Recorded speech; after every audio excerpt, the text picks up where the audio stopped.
Bonjour à tous, aujourd'hui on va parler de liaison série SPI à travers un exemple qui s'appelle le MaxLED 7219. Donc ça fait suite au cours sur la liaison SPI. Donc ce composant là le voici. Donc c'est 8 LED par 8 LED. D'accord. Alors la première chose qu'il faut bien faire, c'est que comme il travaille en protocole SPI, ben, c'est d'inclure l'instruction SPI. Je l'ai fait ici. Ensuite, moi je l'ai branché sur la broche 10 de mon composant. Donc j'ai défini la broche 10 comme sélection de circuit d'esclave. D'accord. Ensuite, vous avez un certain nombre de paramètres. Donc, si je regarde la doc technique, vous allez vous rendre compte qu'il y a dans le 7219 un certain nombre de registres. Ces registres sont des adresses qui sont ici. Donc, les adresses, elles sont là. Le X, vous remplacez ça par 0. Hein, d'accord, le grand X par 0. Donc, ici, non-opération, bah, si je mets 0x00, bah, il ne fait rien. Il affiche rien.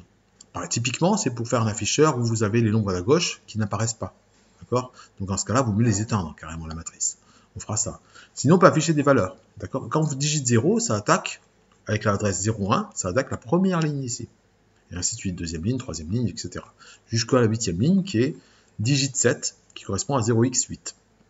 0,8 en l'occurrence. Ensuite, vous avez d'autres registres qui permettent de régler l'intensité, par exemple, qui permet de régler l'extinction complète, le shutdown, qui permet de régler, faire un mode test, etc. Ça, je leur ai donné des adresses. Donc, j'ai défini, moi, dans mon programme Arduino, j'ai défini voilà, telle adresse pour telle adresse. Donc, chaque fois, l'intensité, ça sera 0A, voilà, etc., etc., etc. Maintenant, regardons comment ça fonctionne. La première chose qu'on a dit pour communiquer, on sait que pour communiquer, il va falloir mettre le signal SS ou CS au niveau bas. C'est ce que j'ai fait. Digital write au niveau bas. Ensuite, je dois transférer des données. Alors, vous remarquerez, et vous l'avez peut-être remarqué juste au-dessus aussi, c'est que là, le registre, il est sur 16 bits. D'accord. Donc, il va falloir envoyer 2 octets. Donc, qu'est-ce que je vais faire? Je vais faire 2 transferts. Un premier transfert qui correspondra à l'adresse, en MSB en premier, et un second transfert avec la valeur. Typiquement, si je veux envoyer par exemple, alors je ne sais pas ce que j'ai pris comme exemple ici, j'en ai pas pris, hein, mais si maintenant je veux voir l'intensité, je vais envoyer comme adresse, je vais mettre 0x0a, ici, où je vais directement écrire max intensité, voilà.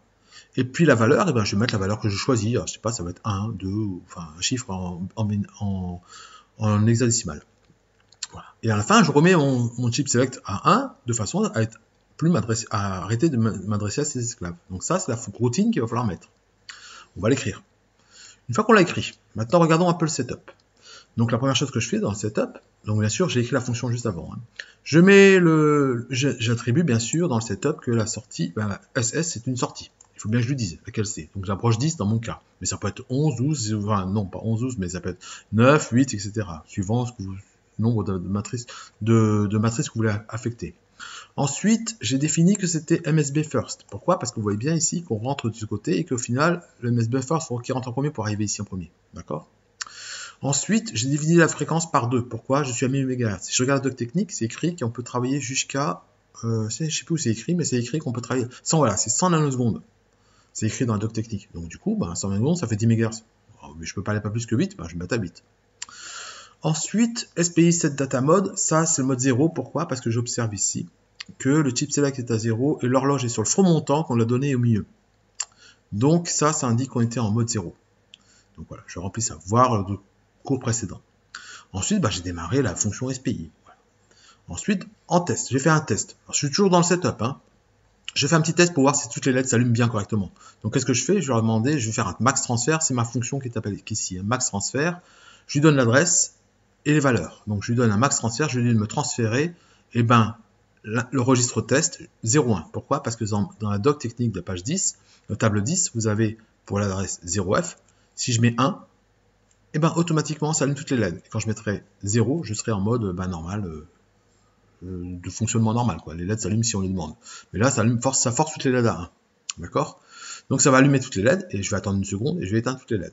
Donc j'ai fait ça. Donc là, j'appelle la fonction avec une valeur 1 et une fois avec la valeur 0. Quand j'arrive ici, dans la fonction, il prend l'adresse, il l'envoie, transfert, adresse. Après, il envoie, transfert la value, qu'il récupère. Et c'est fini. Et bien sûr, entre-temps, il aura monté et descendu le chip select. Voilà. Ensuite, on continue.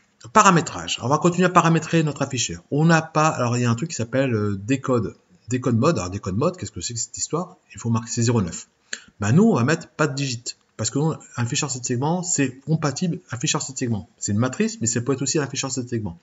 Du coup, le chiffre que vous rentrez là va être décodé pour afficher les bons segments, pour faire le bon chiffre apparaître à l'écran. Bon, nous, on n'a pas de ça, on a des LED. Donc, c'est l'affichage binaire, hein, on va avoir. Hein. Le 1, le 2, le 2, ça fait 1, 0, etc. Le 3, ça fait 1, 1 ici, puis les autres, c'est 1, etc., etc. Donc, au final, nous, on n'a pas d'affichage de segments. Donc, du coup, ben, j'ai mis pas de décode sur aucun des digits. D'accord? 0, 0. Ensuite, vous avez... Donc là, je envoie 0. Voilà, je fais un transfert. Donc, j'envoie cette ligne-là.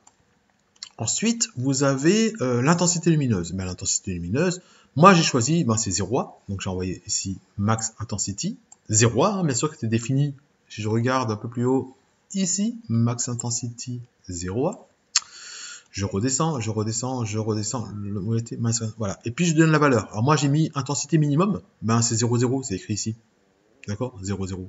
X se remplace par X par 0. 0, 0, voilà. Et puis je peux monter comme ça différentes valeurs. Donc là, je suis à 1/32e de la luminosité. C'est resté faible. C'est pas super faible, hein. Ça marche déjà bien.